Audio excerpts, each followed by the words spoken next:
Praise the Lord. Dear friends, in this introductory course or series of talks about the Bible, we have come to the last episode. The question concerning Jesus. Who is the center of history? Who is the goal of the entire biblical narration? And who is the center of revelation? So the question we are dealing with is, who is this Jesus? The last talk, we spoke about the historical Jesus, the person who lived in history. And we started asking the question, how do we know about Jesus of history? What are the documents? And we started analyzing some of the secular documents. Apart from the New Testament, there are some documents both on the Jewish as well as the Roman literature. So we spoke about the Jewish document, especially a book written by the Jewish historian called Josephus Flavius. And we analyzed two passages from his book called the Jewish Antiquities. And there we found that Josephus takes for granted that a person called Jesus, who was considered as Christ, lived in Palestine during the time of Pontius Pilate, that he was condemned and he was put to death by the Roman authority. But the death did not stop the movement that he started, that even after his death, his disciples who called themselves Christians continued to believe in him because Jesus appeared to them as living. So this is what we have in the Jewish historian Josephus Flavius. Are there any Roman documents? And the answer usually is no. There is no official document about a person called Jesus of Nazareth in the Roman literature. As far as the Roman literature is concerned, we have to distinguish two types of literature. Official documents called the Acta Senatus, the day-to-day dealings of the Senate, a kind of a report about the doings of the Senate has to be considered. And in this Acta Senatus, there is nothing, no mention about a Jesus of Nazareth. But there are other types of literature. They call the Commentarii Principi, the dealings, the writings of leading Romans, history books, reports, letters. In such documents, there are some references about a person called Jesus. So there are some Roman documents, and I would like to present some of them today. The first comes from a Roman historian called Tacitus. His full name is Publius Cornelius Tacitus. He lived from 55 to 117 AD. And his book that I want to present is this, The Annals of Imperial Rome. The Annals of Imperial Rome reporting the story or the history of Rome from AD 14 to 68, that is till the death of Nero. So from Tiberius to Nero, he speaks something about Christians. Now, there is a chapter about the burning of Rome that took place in 64. The burning of Rome, when he is describing the burning of Rome, there was a kind of rumor that the fire in Rome that devastated 10 out of the 14 quarters of Rome and raged unabated for 6 days was caused by Nero. And this is the context where Christ or Christians become relevant. So in this chapter on the burning of Rome, Tacitus writes like this: "But neither human resources, nor imperial munificence, nor appeasement of the gods eliminated the sinister suspicion that the fire had been instigated.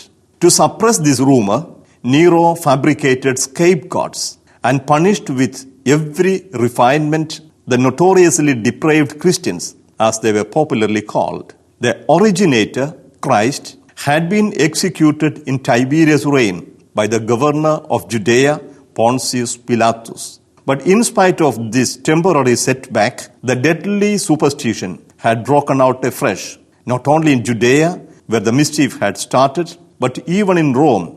All degraded and shameful practices collect and flourish in the capital." So this is the relevant passage. The fire of Rome caused great suspicions among the people that Nero himself had originated it.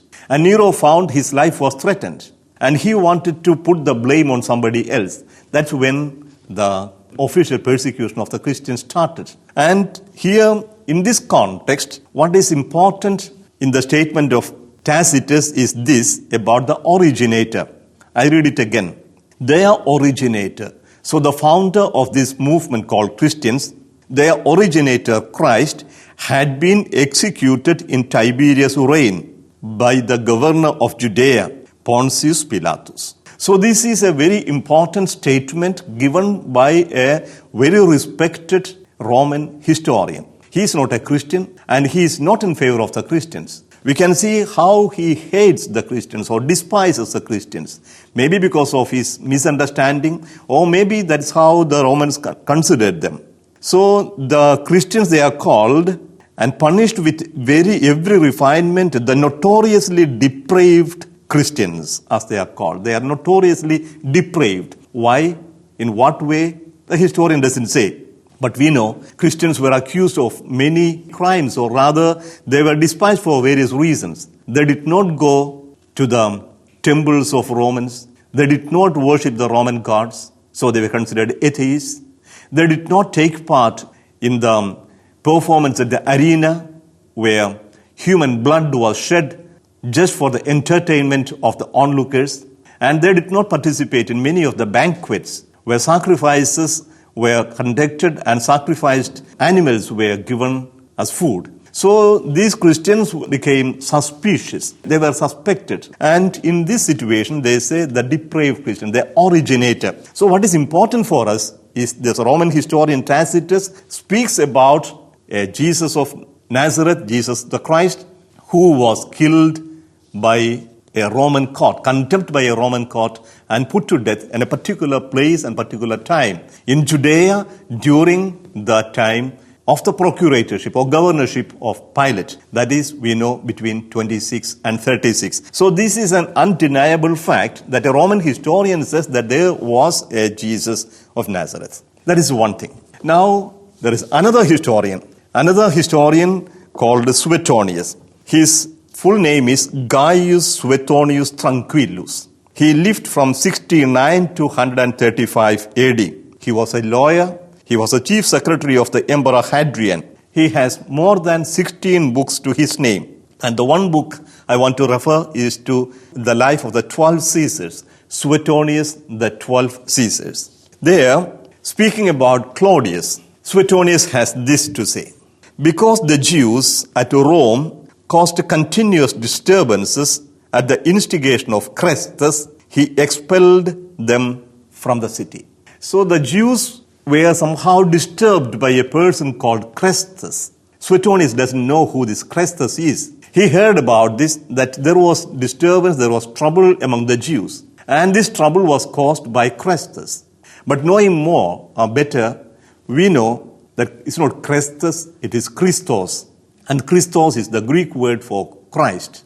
And there was disturbance among the Jews. That is in AD 50, about 20 years after the death of Jesus. In AD 50, the report of Suetonius says there was disturbance caused among the Jews in Rome by a person called Chrestus. It points to a conflict between the Jews and Christians. So the Christians, wherever they went, they preached to the Jews, and they were the converted Jews who became Christians. And the presence of the Christians somehow disturbed the Jewish community. Many believed in Jesus as the Christ, and the others did not accept him as the Christ. So those who accepted Jesus as the Christ were considered as traitors, or they were cast out, as we know from the experience of Paul and many others. So there was a disturbance caused in AD 50 in the city of Rome, and we know from other sources that the Jews were expelled, Jews and Christians were expelled from Rome because of this controversy. This was a time when the Jews and Christians are not distinguished properly. Later on, we will see Christians become a totally different community. They are distinct and distinguished from the Jews. In the persecution under Nero that started in 64, the Jews are spared and Christians are explicitly persecuted. So already as early as 50 AD, there was a community in Rome who called themselves as Christians following a Christ, and this is a statement by a Roman historian. So it's only a belief. that this Christ or the Christus was causing division. This is another important document telling us that people were there who claimed to be Christians and who claimed to be followers of Christ. Another important document is from another governor of Bithynia in Asia Minor, the present Turkey, and he is called Pliny the Younger. Pliny the Younger lived from 61 to 120 AD, and he was a close friend and associate of Emperor Trajan. Trajan sent Pliny the Younger, to distinguish from Pliny the Elder. He was sent to reorganize the province of Bithynia in Asia Minor, and there he was from 112 to 113 AD, 2 years. In his letter to the Emperor Trajan, letter 1096, he describes his method of handling the Christians who were denounced to him. We know from the time of Nero, there was a law. It is a crime to be a Christian. Some emperors followed or carried out this law, and during the time of Domitian, it was severely, strictly carried out, and Christians were persecuted, not only in Rome, but also in the provinces like Asia Minor. Pliny the Younger, in his letter to Trajan, after describing his method of handling the Christians, was asking, what are we to do with this?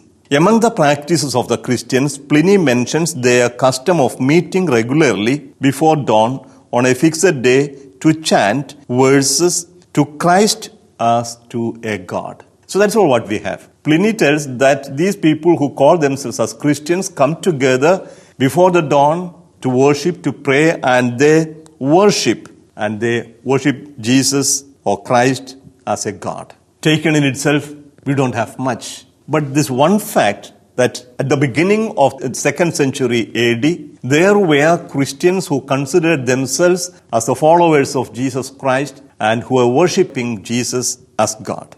Another important source comes from an enemy, so-called enemy of the Christians, a Lucian or Samosata, who somehow ridicules the Christians for their practices and worships.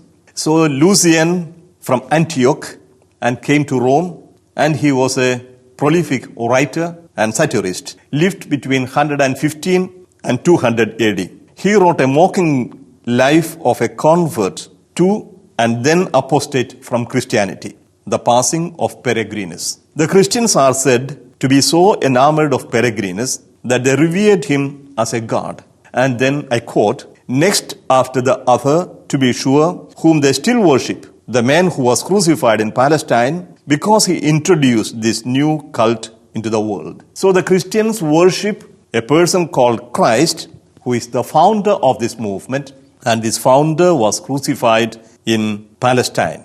Lucian goes on to describe the Christians as worshipping that crucified sophist himself and living under his laws. So these are a few documents that speak of Jesus called the Christ, Jesus of Nazareth, who lived in Palestine. These are documents not of faith. These are historical documents, either referring to Jesus in passing or explicitly mentioning him as the founder of a movement.